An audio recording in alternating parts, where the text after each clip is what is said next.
Hello, everyone. This is Matthew Janda for CardRunners, and I'm here with a concept quickie where we're going to briefly discuss giving the free card. So, in a way, this is a newer concept, meaning it's not something I've really explicitly talked about in videos before. And I was talking to someone who's seen my videos and is a really good player, and he was actually a little bit confused by this. So this is what motivated me to make the video, to make sure no one else has the same confusion. So, in the past, we've talked a lot about why it's very risky to slow play on wet boards with a nut type hand.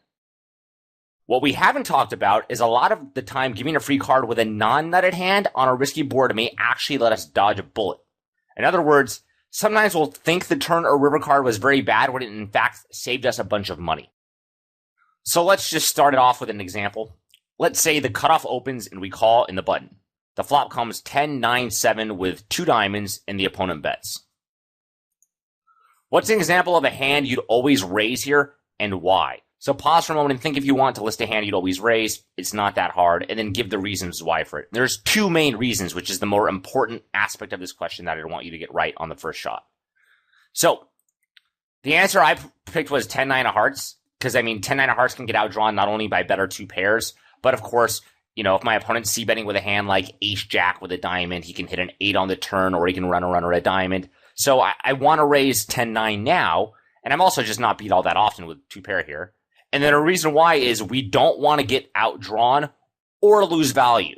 So this is what makes it so hard to justify slow playing on these boards, even if we know our opponent will sometimes overbet on the following street. And as a lot of you are probably aware, I'm a really big advocate of overbetting on a 3 of spades turn some of the time if you bet this flop and your opponent calls, because it's so hard for him to slow play a strong hand. But the reason why it's so hard to slow play, even if you know the opponent will overbet, is it's just not only can you get outdrawn, which is terrible, but, if we have 10-9 on the flop and our opponent has pocket queens, I want to raise now to get value before the turn card comes the king of diamonds, right? Because the king of diamonds is going to just kill our value. Likewise, if our opponent has pocket aces, we want to raise now before the turn card comes an 8 or a jack or a 6. All those cards are just value killers.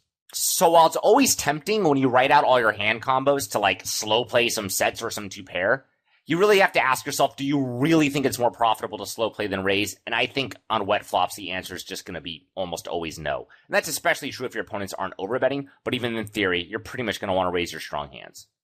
All right, so let's continue with the example.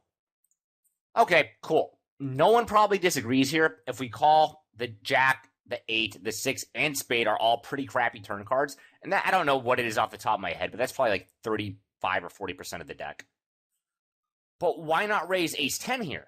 Unlike with 10 of hearts, 9 of hearts, a king turn and a queen turn are also very bad when we hold ace-10. Because remember, not that the king and the queen are necessarily amazing when we have 10-9, but we're going to be outdrawn a lot by the king and the queen when we have ace-10, since we lose the top pair. So if I were to ask most players that, they'd probably say, well, ace-10 just isn't strong enough to raise here. It can't value bet the turn and the river on most turn and river cards, and it sucks when we get 3-bet on the flop. All of that's true, but our raising range may not need to consist of only super strong and weak hands. We're going to talk about this more in future videos, and there's also another key reason here. So the way I'd kind of visualize this right now is, if we think about ace-10 on this board, the 10-9-7 board, you're right that it's hard to raise ace-10 and then keep value betting the turn and keep value betting the river and, go all in on the river and win over half the time when called. That's true even on pretty much blank turns and rivers. But the same way you've already seen pre-flop, people are now, when the button opens, very willing to sort of 3-bet from the blinds even if they hate getting 4-bet. It's possible that we might raise ace-10 on this flop even if we hate getting 3-bet. So what I mean by that is I'm not trying to get into some complex thing right now. I'm just saying understand that while these reasonings are good, ace-10 is going to have a hard time getting value on a lot of turns and rivers, that's not a super, super strong argument for not raising ace-10 on the flop, especially when we think about just how vulnerable ace-10 is to getting outdrawn on the 10-9-7 board. So ace-10 is going to be outdrawn constantly on a king turn, a queen turn, a jack turn, an 8 turn, a 6 turn, and a diamond turn. And that's just a lot of turn cards that we can get outdrawn on. So someone could make the argument for raising ace-10 here.